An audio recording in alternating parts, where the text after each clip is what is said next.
Hello people of the internet, today we are here to ask the question, Nezha. Yeah! What is it good for? Indeed, what is the Warframe Nezha good for? To answer this we will take a look at its abilities inside the simulacrum and then take it out into the live environment to see them in action. First of all, it is important to talk about Nezha's passive ability. Nezha is a lot more frictionless than most Warframes, and as such he can slide 60% faster and 35% farther than a regular Warframe. This allows you to move around even faster than usual, and it kinda feels like running around on ice, as you will often slide right past a doorway or intersection and have to backtrack a bit.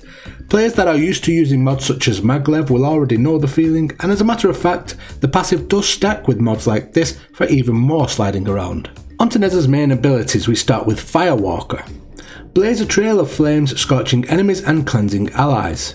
Teleporting blasts the landing area with a ring of fire. Activating this ability while running around leaves behind a trail of fire, as you can see. As the tooltip stated, these flames will scorch enemies and cleanse allies, which is good to keep in mind. If you get a strong toxin or slash proc, you can activate this to remove it while also crowd controlling any enemies in the immediate area for a short spell. The damage of the flames is not overly powerful, but it's decent enough considering its other uses we just mentioned. We will also come back to this ability to go over the teleporting section in a moment when we have discussed Nezha's second ability, which is Blazing Chakram.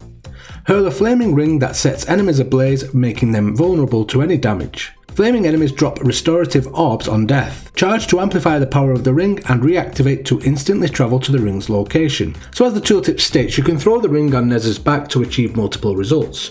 Charging the ability will launch it in a straight line forwards and backwards, setting ablaze any enemy in its path. Tapping the ability, however, will throw it in the direction you are aiming, and if it hits an enemy, it can also ricochet off them and chain to any other enemies close by. I prefer to use it this way, as you can often apply the debuff to more enemies at once, opening them up to more damage and having them drop a health orb when defeated. Another use is the teleport trick. You can throw the ring at a group of enemies and then press the ability again to teleport to its location. Combining this with the first ability will blast down a ring of fire in the immediate area that deals a little amount of blast damage on impact and also leaves the flames behind to scorch enemies and cleanse allies. Nezha's third ability is Warden Kalo. Create a protective ring of fire that also stuns and damages enemies who get too close. This ability is basically a fiery armor buff that prevents any status effects and reduces incoming damage by 90%. It is a lot like Rhino's Iron Skin ability, but it does not prevent 100% of the damage like Iron Skin. When casting this ability, however, there is a brief moment of invincibility. During this time, any damage inflicted onto Nezha will be absorbed and multiplied by 240% and then converted into health for the armor. This means you can get some very high numbers on your damage reduction, allowing you to not worry about the incoming damage for longer and get on with having fun. Nezha's fourth ability is Divine Spears. Impale nearby enemies on spears that erupt from below. Activate again to slam surviving enemies back into the ground. This ability can inflict a bit of damage and even kill enemies lower in the star chart, but as you progress, it is more commonly used as a crowd control mechanic, holding the enemies in place for some brutal takedowns. It's also worth noting that if you throw your Blazing Chakram at an impaled enemy, this will cause a second Chakram to be created and bounce to another enemy. The second Chakram can also create another one if it hits an impaled enemy, and so on for some great synergy. So now that we know what Nezha can do, let's take it out into the live environment to see it in action. Nezha can be good anywhere. I like to use this Warframe out in the open world environments such as the Plains of Eidolon or Orvalis, but it also really shines whenever you need some decent survivability, such as in a survival mission. In this case I am at Mott in the Void. Having Nezha here means you can just run and slide around having fun and not having to worry too much about your health and survivability. Its toolkit makes it really easy to survive for a good few rotations if that's your thing. There are many frames that can do this, but I feel Nezha is a lot more fun to play, so you may want to try it out yourself. Speaking of such, let's take a look at how to acquire Nezha.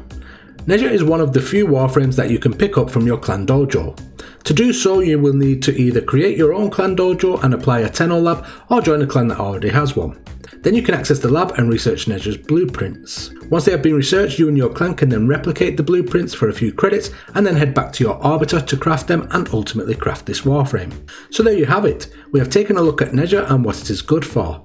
If you enjoyed the video, then please help me out by clicking the like button. If you would like to request a video like this for any other Warframe I have not yet covered, then please let me know in the comment section down below and I will do my best to create that for you. Also, if you have any questions or suggestions, then please feel free to drop those in the comment section down below too, as I promise I will read each and every one of them and will certainly answer them if I can.